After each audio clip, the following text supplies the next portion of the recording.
থাকা, অসুস্থ থাকা সব কিছু তার আদেশে হয়। এই বিষয়গুলো আল্লাহ তাআলা বারবার আমাদেরকে বুঝাই দিতেছেন। কপাল পোড়া মুসলমান এগুলো বোঝে না। আল্লাহ বলেন, ইয়া আইয়ুহাল্লাযীনা আমানু, হে ঈমানদারগণ, কুতিবা আলাইকুমুস সিয়াম, তোমাদের উপর রোজাকে ফরজ করা হয়েছে। কেন? লাআল্লাকুম তাত্তাকুন, যাতে তোমরা খোদাভীতি অর্জন করতে পারো, যাতে তোমরা খোদাভীরু হতে পারো, যাতে তোমরা মুত্তাকি হয়ে যেতে পারো। সুবহানাল্লাহ। আরে ভাই, একবার চিন্তা করে দেখেন আমাদের উপর আল্লাহ তাআলার ইহসান কত বেশি। আমরা মুত্তাকি হইলে আল্লাহর কোনো লাভ নাই, ঠিক কিনা বলেন? আমরা যদি মুত্তাকি না হইয়া গোমরাহি হই তাহলেও আল্লাহর কোনো লস নাই। দুনিয়ার সব মানুষ যদি আল্লাহ তাআলার বিরোধিতায় ব্যস্ত হয়ে যায়, আল্লাহ তাআলার কেউ কোনো ক্ষতি করতে পারবে না, ঠিক কিনা বলেন? একটা দেশের প্রধানমন্ত্রী, তার পক্ষে তার জনগণের থাকার দরকার আছে না নাই? আছে। প্রধানমন্ত্রী সব সময় চায় জনগণ যেন তার পক্ষে থাকে। জনগণ পক্ষে থাকলে তার প্রধানমন্ত্রিত্ব থাকবে, দেশের বাদশাহী থাকবে। জনগণ না চাইলে সেটা থাকবে না, ঠিক কিনা বলেন? আল্লাহ তাআলা হয়েছেন এমন রাজা, এমন বাদশাহ। আল্লাহ তাআলা হচ্ছেন এমন অধিপতি। আল্লাহ তাআলা হচ্ছেন এমন মালিক, যার মালিকানার মধ্যে কারো কোনো প্রভাব চলে না, ঠিক কিনা বলেন? কুলিল্লাহুম্মা মালিকাল মুলকি তু'তিল মুলকা মান তাশাউ ওয়া তু'ইজ্জু মান তাশাউ ওয়া তুযিল্লু মান তাশাউ বিয়াদিকাল খায়র ইন্নাকা আলা কুল্লি শাইইন কাদির। সুবহানাল্লাহ। আল্লাহ যারে চান সে সম্মানিত হবে, আল্লাহ যারে চান সে অপদস্থ হবে। সকল শক্তির মালিক একমাত্র কে বলুন? আল্লাহ। আল্লাহ বলে দিয়েছেন। আল্লাহ তাআলা কিন্তু আমাদেরকে ভালো হওয়ার জন্য বারবার সুযোগ তৈরি করে দেয়। ভাইরা আমার, বাবাজিরা আমার, যুবক ভাইরা আমার, ভালো করে খেয়াল করুন। আপনার আমার জীবনে যদি বয়স হয়ে থাকে আমাদের 40 বছর, বয়স যদি আমাদের হয়ে থাকে 50 বছর, বয়স যদি আমাদের হয়ে থাকে 70 বছর, 60 বছর, 80 বছর, 90 বছর, 100 বছর, চিন্তা করেন আমার জীবনে আল্লাহ তাআলা এরকম সুযোগ আমাকে কতবার দিয়েছেন। কতবার আমার জীবনে মাহে রমজান এসেছে। মাহে রমজান আমার জীবনে অসংখ্যবার, অগণিতবার, অনেকবার এসেছে। কিন্তু ভাইরা আমার, যারা কাজে লাগাইতে পারছে তারা তো কামিয়াব হয়ে গেছে। সুবহানাল্লাহ। তারা কিন্তু লাআল্লাকুম তাত্তাকুন হয়ে গেছে। আল্লাহ তাআলাকে ভয় করে যে দুনিয়া থেকে যাইতে পারবে, তার জন্য কিন্তু আল্লাহর জান্নাত। আল্লাহ তাআলার ভয় নিয়ে যাইতে হবে, তাহলে ঈমান নিয়ে কবরে যাওয়া সম্ভব হবে। আর না হয় কিন্তু ঈমান নিয়ে কবরে যাওয়া সম্ভব হবে না, ঠিক কিনা বলুন? আল্লাহ তাআলা বলে দিয়েছেন, মাহে রমজান আসছে, বান্দারা রোজা রাখো, তাহলে তোমাদের মধ্যে আমার ভয় সৃষ্টি হবে। সুবহানাল্লাহ। কত বড় রহমান, কত বড় দয়ালু, কত বড় মেহেরবান, কত বড় ইহসানওয়ালা। আমাদেরকে আল্লাহ তাআলা জান্নাতে পৌঁছানোর জন্য, আল্লাহর জান্নাতে আমাদেরকে আল্লাহ তাআলা নেওয়ার জন্য, জান্নাতের মেহমানদারি যেন আমাদের নসিবে, আমাদের কপালে জুটে যায়, আল্লাহ তাআলা এই জন্য কত ব্যবস্থা আমাদের জন্য করে দেয়। সবাই বলেন আল্লাহু আকবার। ভাইরা আমার, আল্লাহ রাব্বুল আলামিন বলেছেন লাআল্লাকুম তাত্তাকুন, তোমরা যেন খোদাভীতি অর্জন করতে পারো, খোদাভীরু হতে পারো। এই যে দেখেন মাহে রমজান আসছে, আমরা মুসলমান। এই রোজা কিন্তু ভাইরা শুধু আল্লাহ তাআলার হুকুম, আল্লাহ তাআলাকে আমি রাজি খুশি করার জন্যই করব, ব্যাপারটা এরকম না। কেউ যদি আল্লাহর জন্য নাও করে, নাউজুবিল্লাহ বলেন, আল্লাহর জন্য যদি কেউ নাও করে, কোনো ব্যক্তি যদি সে নিজেকে ভালোবাসে, তবুও তার এই মাহে রমজানের রোজাগুলো রাখা উচিত, ঠিক কিনা বলেন? কেন? মাহে রমজানের রোজা রাখলে খুশি হন কে বলেন? আল্লাহ। শুধু আল্লাহ তাআলা খুশি হয়, এখানেই যে আমাদের বড় উপকার হয়, ব্যাপারটা এরকম না।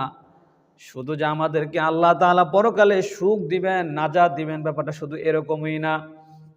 বরং মাহে রমজানের রোজা রাখলে বান্দার স্বাস্থ্যের জন্য এটা অনেক উপকারী, ঠিক কিনা বলুন? বিজ্ঞান বলে, মেডিকেল সায়েন্স বলে যে এভাবে মাঝে মাঝে উপোস থাকা, সকাল থেকে সন্ধ্যা পর্যন্ত না খেয়ে থাকার মধ্যে মানুষের শরীরের জন্য এটা অনেক উপকারী। সুবহানাল্লাহ। ভাইরা আমার, দেখেন ইসলাম ধর্মটাই হচ্ছে একটা বিজ্ঞানসম্মত ধর্ম। যারা বোঝে তারা কিন্তু ইসলামের পথে শান্তি খুঁজে, ঠিক কিনা বলেন?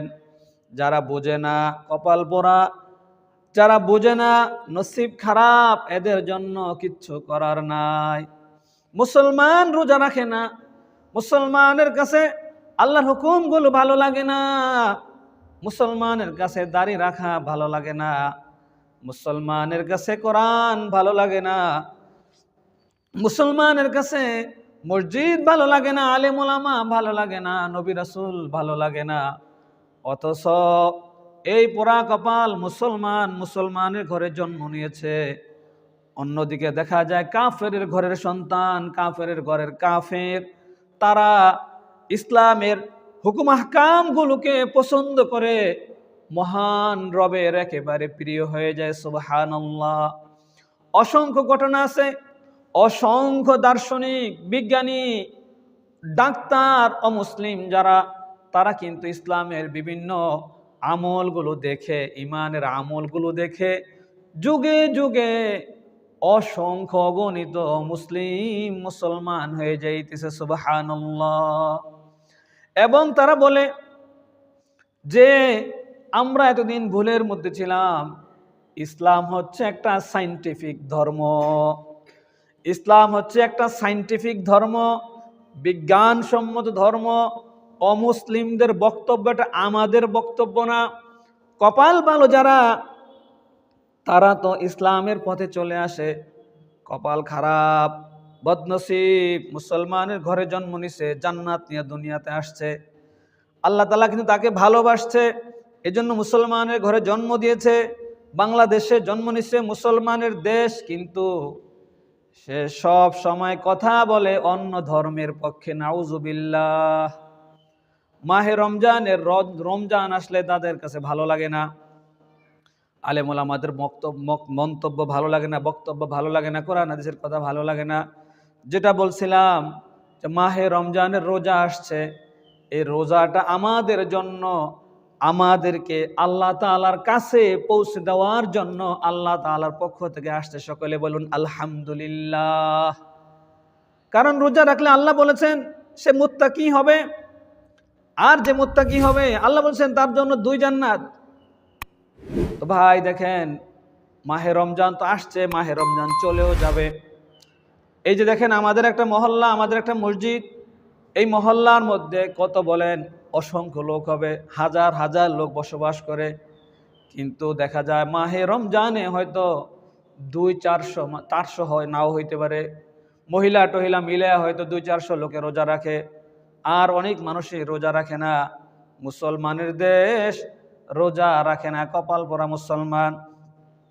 অথচ আল্লাহ তাআলার এরকম অসংখ্য বান্দা আছে, বান্দি আছে, অমুসলিম দেশে থাকে, তারা অনেক কষ্ট করে রোজা রাখে।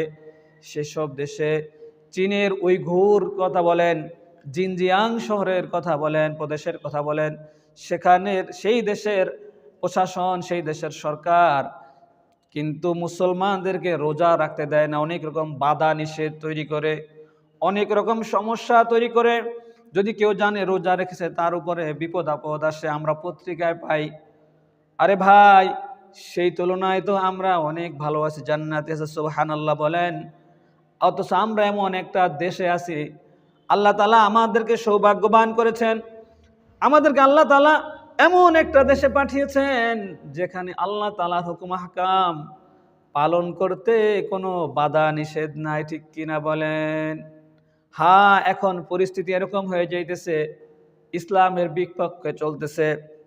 আল্লাহু আকবারের ধ্বনি তুললে, আল্লাহু আকবারের স্লোগান, আমাদের বাংলাদেশটা এরকম হয়ে যাইতেছে আস্তে আস্তে, যে দেশের অনেক মানুষ আছে যাদের কাছে আল্লাহু আকবারের স্লোগান ভালো লাগে না। নাউজুবিল্লাহ বলেন। আরে বদমাশ, আরে নাফরমান, আল্লাহু আকবার স্লোগান ভালো লাগে না যে আল্লাহর দেওয়া খাদ্য খাও, আল্লাহর দেয়া স্বাস্থ্য উপভোগ করো, সুস্থতা উপভোগ করো। নাফরমান করোনার সময় কত না দৌড়াদৌড়ি করছো। আমরা দেখছি অনেক সময় এই ঢাকার শহরে যখন আমরা অনেক সময় দেখেছি অনেক মানুষকে রিক্সা দিয়ে যায়, হঠাৎ করে দেখলে কখনো বুঝতে পারি না সে পুরুষ না মহিলা, পুরা বডিটা একটা প্যাকেটের মতো হয়ে গেছে। রোগ থেকে বাঁচার জন্য, করোনায় যেন তারে ধরতে না পারে। আবার অনেক মানুষ ছিল করোনার রোগীর সেবা করছে, এমন মহিলা ছিল, এরকম ঘটনা পত্রিকায় আসছে, মহিলা 2 সপ্তাহ 3 সপ্তাহ হাসপাতালে করোনা আক্রান্ত স্বামীর সাথে ছিল, থাকছে একসাথে, স্বামীর সাথে ছিল, খেদমত করছে, করোনা কিচ্ছু হয় নাই। এখনো যদি মুসলমান আপনার আমার ইমান ঠিক না হয়, আর ইমান ঠিক হবে কবে বলেন? আল্লাহ তাআলা তো এই বিষয়গুলো দেখায় দিতেছেন যে আল্লাহ আছে না নাই। আল্লাহ তাআলা যে একজন আছেন, তার হুকুমেই যেন সবকিছু চলে, তার হুকুমেই যে সব কিছু হয়, সুস্থ থাকা অসুস্থ থাকা সব কিছু তার আদেশে হয়। এই বিষয়গুলো আল্লাহ তাআলা বারবার আমাদেরকে বুঝাই দিতেছেন। কপাল পোড়া মুসলমান এগুলো বোঝে না। এগুলোর জন্য কিন্তু অনেক কাঁদতে হবে, আফসোস করতে হবে। পরকালে কিন্তু কাঁদতে কাঁদতে চোখের পানি ফুরায় যাবে, বছর শেষ হয়ে যাবে, যুগ শেষ হয়ে যাবে, শতাব্দীর পর শতাব্দী কাঁদতে থাকবেন, কাজ হবে না বাবা। সময় মতো কাঁদতে হবে।